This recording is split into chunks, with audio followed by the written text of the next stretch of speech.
আমার হাজবেন্ড ঠিকই বলতো যে এত খরচ করো, এত করো, এটা মানে কি করতেছো, ঘর ভর্তি জিনিস। কিন্তু ঘর ভর্তি জিনিস থাকতো না। কোনো একটা জিনিস কিনলে দেখা গেলো আমি অনেক সময় লুকিয়েও কিনতাম, মানে তাকে বলতামও না, এরকমও হইতো।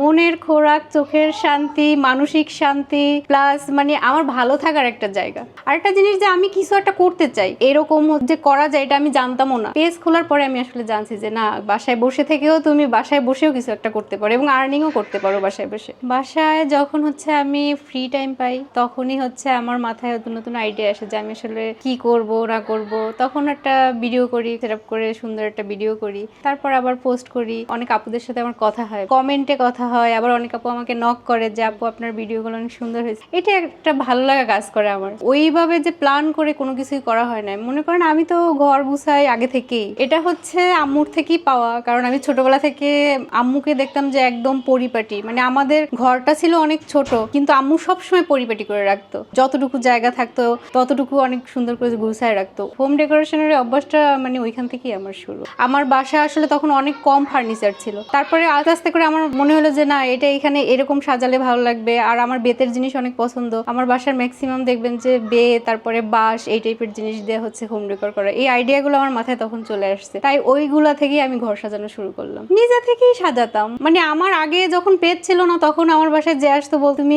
যতটুকু আছে এত সুন্দর করে গুছিয়ে রাখো, মানে অনেক ভালো লাগে দেখতে। পেজ খোলার পর ওই জিনিসটা আরো বেশি মানে বিল্ড আপ হয়েছে যে না, আমি আরো সুন্দর করে করব। আমার আত্মীয় স্বজন কি বলতো, আমি ওইটা মানে কানে নিতাম না। এই কাজটা যখন করতাম না, তখন আমি মানসিক ভাবে অনেক আপসেট থাকতাম, তারপরে খারাপ লাগতো। এই জিনিসগুলো আমার হচ্ছে এখন নেই। মানে আমার মাথায় একটা আইডিয়া আসলো, আমি ওই কাজটা করলাম, ফেসবুকে একটা কিছু পোস্ট করলাম, অনেক আপুদের সাথে মানে কানেকশন তৈরি হলো। তখন দেখা গেলো যে আমার সময়টাও চলে যাচ্ছে, আর ওই যে খারাপ লাগাটার কাজ করতেছে। একা একা বোরিং লাগতো। রান্না, খাও, মানে ছেলে মেয়ে মানুষ করো, গতানুগতিক জিনিসগুলো ভালোই লাগতো না। এর থেকে বের হয়ে আসতে চাইতাম। অনেকে বলতো যে ঘর সাজাচ্ছ, ভিডিও বানাচ্ছ, মানে তোমার লাভটা কি হচ্ছে, এত কিছু কিনতিছো। লাভ হতে দেখে তো আমি এই কাজটা শুরু করি নাই। আমার ভালো লাগা থেকে এই কাজটা শুরু করছি, এবং এই ভালো লাগাটা জন্যই এখনো এই কাজের ভিতরেই আছে। আমার যখনই মন খারাপ হয় তখনই আমি ঘর গুছাই, এবং এই ঘর গুছাতেই আমার ভালো লাগে। ঘর গুছানোর পরে আমার মন অটোমেটিক ভালো হয়ে যায়। আমার মন খারাপের ওষুধই হচ্ছে ঘর গুছানো।